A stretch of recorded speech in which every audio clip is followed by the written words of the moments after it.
Hello, my soul brothers and soul sisters. This is the Ron Smith Investigating Show, where we separate the real from the fake, the fact from fiction, and give you the winner's edge. And sometimes we turn your water into wine.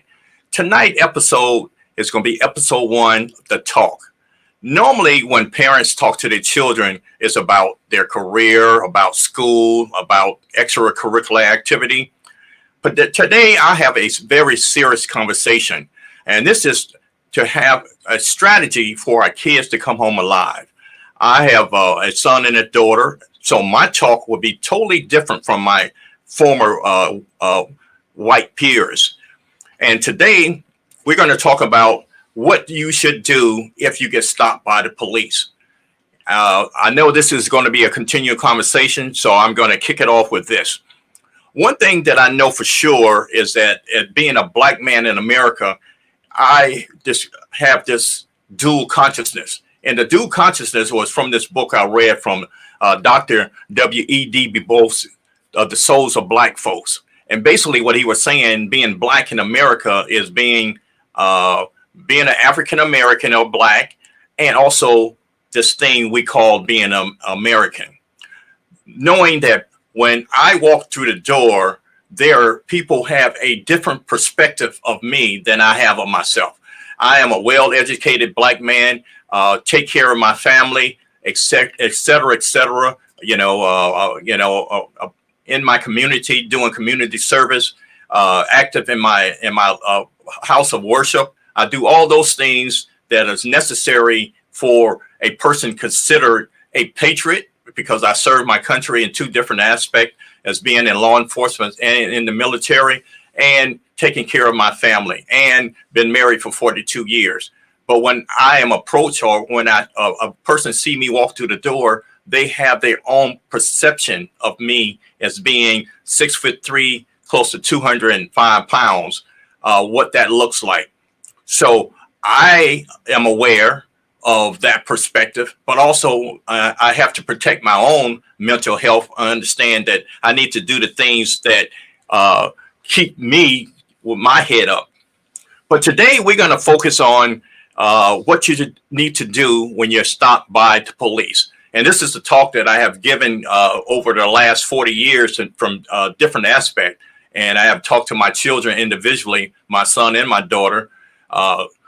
Coming up, I hadn't talked to my grandson, who just got his learner's permit and on the verge of getting his license. He would be the next person that I would personally talk to. But I have given this talk to many high school students around the Virginia area. So the talk is basically that, unfortunately, I tell my students that now when you're driving, you have to have your phone in the record mode, or quickly to get to the record mode as fast as possible. And normally I would recommend that you get your GoPro that you could put on your dashboard. Unfortunately, sometimes our kids are harassed, what we used to call driving while black. And I know that's a fact because I've been pulled over, and that was something that was significant talk to me. And it's understood today, if you're a black male, that you would have some encounter, mostly negative, with the law enforcement. So I'm going to talk about some things to keep our children alive. First of all, if you do see the blue lights in your rearview mirror and the car is behind you, I know it's easy for me to say don't panic, but I know there's a surge of adrenaline, even when, I would say, a prior former law enforcement officer, I get those things, get excited about, seeing those blue lights. And I know with someone who hasn't had the training or the experience of being in law enforcement, I know that you get nervous also. And the thing about it is that I was trained as a law enforcement officer.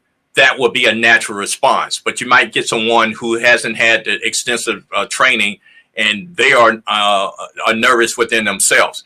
So, suggestion is that if you are followed by a law enforcement officer, pull to a area where you feel safe. Now, there have been a lot of discussions about you feeling safe.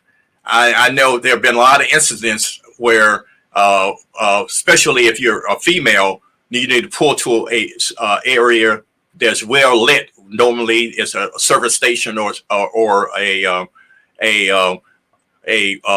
any safe area. Now, I have know there have been conflict of you're not following instructions. So, but my advice to you is to go to an area and go to a place where you feel safe. Now, if you're able to dial 911, if you feel that somebody is being aggressive towards you, do that. But go to a well-lit area. Put your hands on the steering wheel and wait for the officer's instructions. Now, I have instructed my students to start recording from that point on, which means that basically your hands are on the 10 and 2 position of the steering wheel, and then you are recording with your phone the interaction that you have. I advise you not to reach for anything. So my training and my instruction is that you have your license and your registration where you can actually get to it without having to reach over into the glove box or reach down to get it out of your purse, because that might be a situation where the officer feel that there is provocation for his quote safety. Then make sure that you follow the instruction. If he asks you for your license and registration, just give him your license and registration, and do not continue any other conversations. And what I want to talk about now is that when you have your rights, and the first 10 amendments to the Constitution talks about your rights as far as protecting yourself against the government.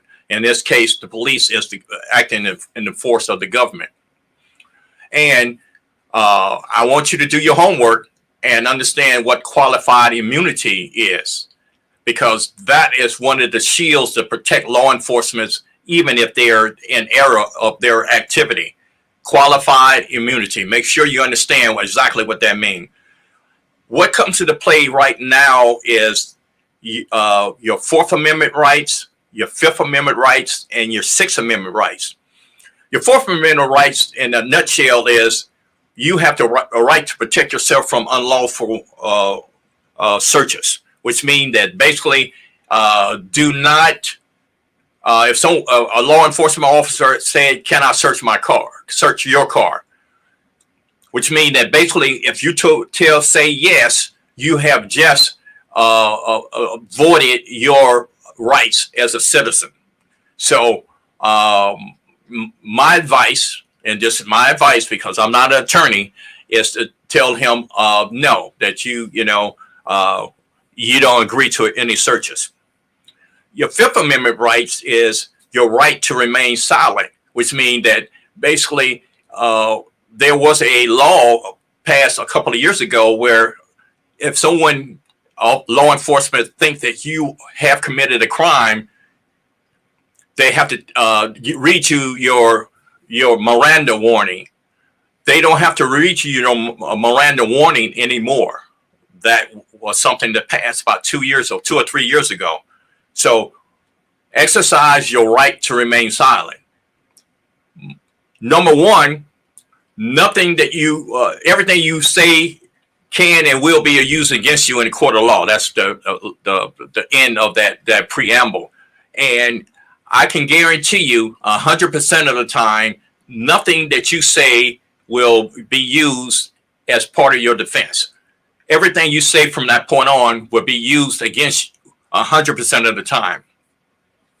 And your Sixth Amendment rights is your rights to legal counsel, which means that basically you can remain silent and basically share with the officer that you would like to talk to your attorney, and get other legal advice.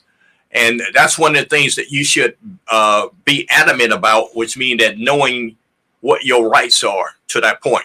Now, one of the things that you have to do, you have to comply with giving your identification. And reason why I say you have to, you can refuse, but at the same time, he can have custody of you until he thoroughly identify who you are, which means that could, if you give him your license, that could take a few minutes. If you don't comply, that means he could keep you there as long as he needs to find out who you are. So my suggestion, just a suggestion again, do not play games with a law enforcement officer. Do not get your situation tried right there on the spot. You would get your day in court. That is your due process, which is another right of yours. So maintain your hands on the wheel. Have your license and registration available. My suggestion is if you record your conversation, and there have been too many incidents that law enforcement do not have their body camera running. Do not, as you have a cell phone, and I know you do, you have the opportunity to play your side of what happened in this situation. Okay, now, unfortunately, it's amazing to me, and it's just my perspective, that we have within the last 18 months, over 100 black males who's been shot that have been unarmed in traffic stops. It's amazing to me where we have serial killers who have used weapons against black people, and they are arrested without incident. It's amazing to me, and that's just my point of view. Even up into the last one that, just review for the last shootings that we've had. The whole purpose of this whole interview is to keep our kids alive. So what do you do? What do you say? And how do you act when things turn sideways? Unfortunately, when you are arrested, I know they say put your hands behind your back and stop resisting. From my training, I know that is an awkward position to be in. So even the slightest uncomfortability, I've seen from the videotapes that people saying that you're resisting. So my point to you is understanding the process. And if you understand that they're going to put you in handcuffs and it's going to be uncomfortable, but try not to exaggerate or make the situation worse. Exercise your right to remain silent. If by chance you are taken down to the jail, you'll go before the magistrate. Exercise your right to remain silent. Now, when you are in the jail, the phone calls are sometimes a privilege. So that is not necessarily a right. But here's the thing that I want you to remember. There's a such things called privileged relationships. That phone call can be used against you if you don't follow my instructions, what I'm just going to say. And that means that 3 privileged relationships that I know for sure is your doctor, your pastor or your place of worship leader, and your attorney. So not your mother, not your father, but those 3 things that people that I mentioned. So if things do turn out bad and you end up in jail and you go before the magistrate, remember basically your 4th Amendment rights, which is the right to unlawful search and seizure, your 5th Amendment rights, which is your right to remain silent, and your 6th Amendment right is your right to counsel. if you have to tell someone about your situation, my suggestion, like I'm not an attorney, so I'm not practicing law, but I know this for sure, is to talk to your pastor or your temple leader or talk to your attorney, because that conversation is privilege and it cannot be used against you. This has been the Dr. Ron Smith Investigate Show. This is going to be a continuing conversation. Today, we're talking about what you need to do when you get stopped by the police. And this is episode 1. I would love to hear the feedback that you have regarding what was discussed tonight. And thank you very much. And until next time, be blessed.